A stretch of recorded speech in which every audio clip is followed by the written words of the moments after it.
Het is inderdaad een sample uit de film Hook.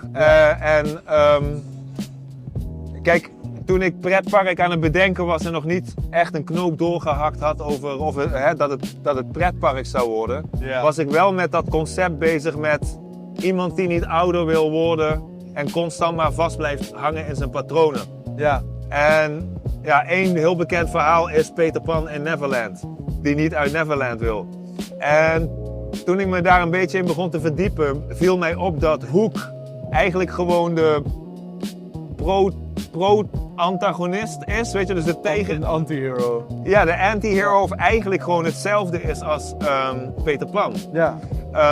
Want ze kunnen ook niet zonder elkaar. Exactly, ze kunnen niet zonder elkaar, ze willen allebei niet uit Neverland, ze willen niet opgroeien, weet je wel, volgens mij kidnappen ze ook allebei kids om hun te betrekken in hun deel van het Neverland. Ja, in principe wel, ja.